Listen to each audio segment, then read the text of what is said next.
What's going on, guys? This is Nick from Nerd Culture, and I wanted to say happy holidays first. I mean, we just had Christmas, and now we're going into a new year, and I'm hoping you are like me when I say we need to go past 2020. It's over, it's done, didn't have too much fun, but we're gonna move on. Anyway, recently I saw Wonder Woman 1984. I went into this movie super excited. I came home, parents were watching, my brother was watching it, and it was bad. Now, I'm not saying at all that this is the worst DC movie. There are plenty of other bad DC movies. I'm not gonna go into it. There's too many to count, and my pride is too high to shit on DC. But it just baffles me and bugs me that this movie is as bad as it is. Because if you remember, the first Wonder Woman movie was gold. This is what put DC back on track. The movies were starting to get their stride again. And it wasn't that Wonder Woman was just like, yeah, it was okay, it was a good movie. It was a great movie. I loved the movie so much. I loved the realism. I loved the two fish out of waters with Steve going to Themyscira and Diana going to the new world of London and all the war and everything. I loved that. The action was fantastic. Especially No Man's Land, where she's just bulldozing through everybody if it was nothing. And she's proving everybody wrong. It was a great movie, great story, great characters, great this. What happened here? It's like the movie took a 180 completely. We should take Bikini Bottom and push it somewhere else! My main problem with this movie is the story and the writing. To me, to make a good movie, you need good writing. That should be the base. That shouldn't be like an afterthought. That should be the center and a pillar of your story. The damage is not too bad. As long as the foundations are still strong, we can rebuild this place. It will become a haven for all peoples and aliens of the universe. This movie right away has bad writing. Right away, we're taken into the 80s theme. And right away, I can already tell what this movie is setting up. The entire beginning is by far the cheesiest thing I've ever seen. It's almost in the sense of like early 2000s superhero content, in like a short story or like a show or something. Like, oh, she's doing her own thing, and then it like gets into these criminals robbing a mall, and it's by far some of the worst performances ever. It's like criminals that are supposed to be incredibly stupid, just to be incredibly stupid. They don't really serve a point, but they're just so bad. And the movie gets cheesier and cheesier and cheesier. It is not even close to as bad as Batman and Robin, but my God, I thought of that like 12 times during this movie. Before I get into it, I'm obviously going into spoiler territory. So if you haven't seen it for yourself, I would maybe come back to this. Go watch the movie for yourself, because there are points in the movie I did enjoy. So go watch it for yourself and come back to me. Comment down below and let me know if I'm wrong, if I'm right, or I'm this, or I'm that. Your call.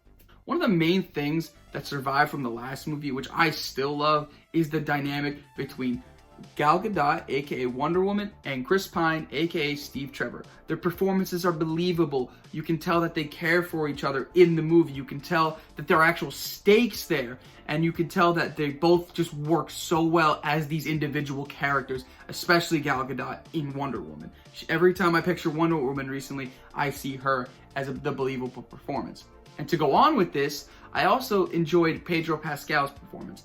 Although personally, it was a little over the top. Like you could tell, he was trying incredibly hard. Almost in the sense of he's overacting, playing his hand too much.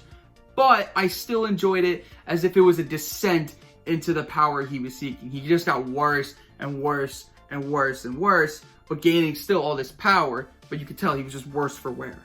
And I did enjoy it, but I did believe it was a little over the top.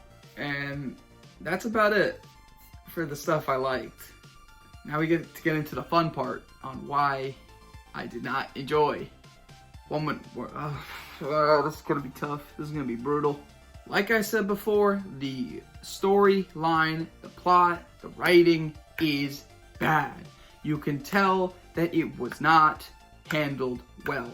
And by this, I mean the fact that an hour into the movie, a full hour, there were no stakes, I didn't really care about the plot, and there was nothing really happening. For an entire hour, I think we saw Wonder Woman, like fully armored and everything, for 5 minutes. There was no action, there was no character development, there was no this, there was no that. There wasn't a lot there. It almost seemed like I wasted an hour to get to the real plot at hand, which was Maxwell Lord getting a stone that grants wishes to gain power. And that's what the entire first hour sets up. It sets up a magical stone power, but you can show that incredibly quickly. You don't need an hour to explain that this stone can do wishes. One thing that annoys me the most is the action. There was almost none. There were maybe 3 scenes for action, and they were very disappointing. And by disappointing, I mean DC standards. DC in the past has had shaky films, yes, but one thing I always love and come back to is their action scenes, the clean cuts, the long takes, and the way that they choreograph each fight. This was not that type of movie. There wasn't any of the well-choreographed fights, the polished scenes. It wasn't there. And there was one maybe real fight scene between Cheetah and Wonder Woman. I'm getting to Cheetah. Believe me, I'm getting to Cheetah.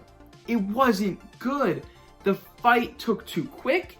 It wasn't really properly done. And in a sense, when you finally got into the fight, it was over. It was over that quick. It's almost like she was there, she showed up, said hello, and she was out.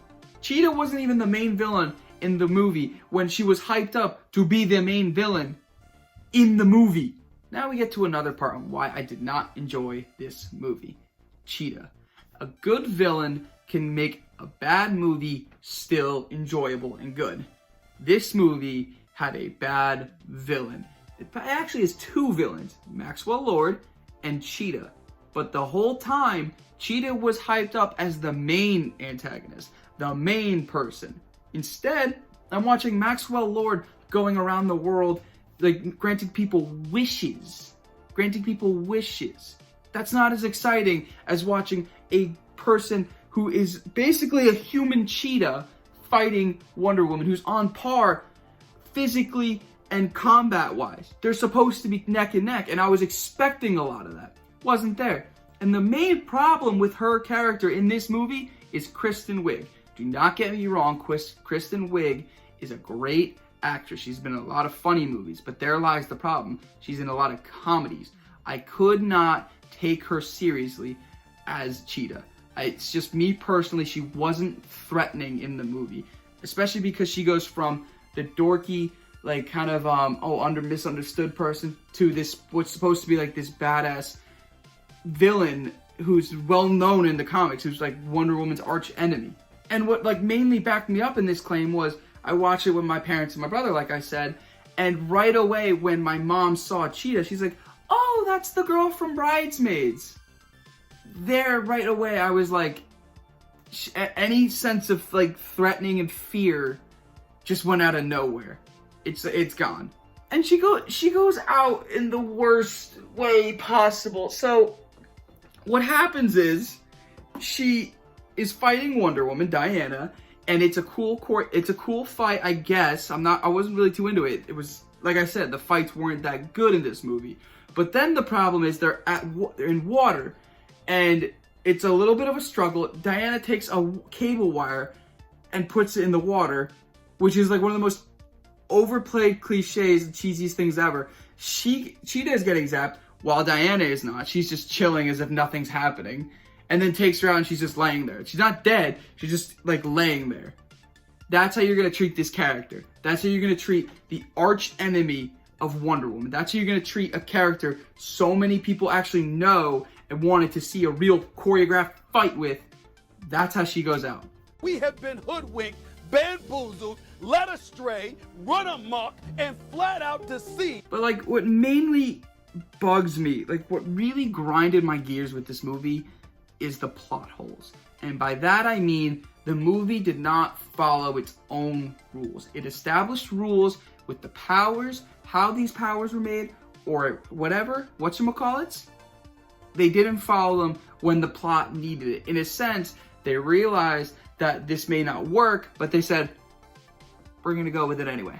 And what I mean by that is, in one instance, Maxwell Lord turns himself into the Wishing Stone, okay? He turns himself into that. And me personally, I'm thinking to this like for one reason. One, when you hold the stone you can get a wish. Why would he just not hold on to the stone? Because now they're setting up the rule that anyone who touches him or he touches, he can grant them a wish and take something back. Why would you just not grant yourself wishes? Why would you not just, because he wants control in the end. Why would you just not wish for control? You have a stone that could grant any wish. Why would you just not grant control? Why? Why? Second, Maxwell Lord establishes he needs to be touching physically. He needs to be physically there, touching the person who he wants to grant the wish for or wants a wish granted.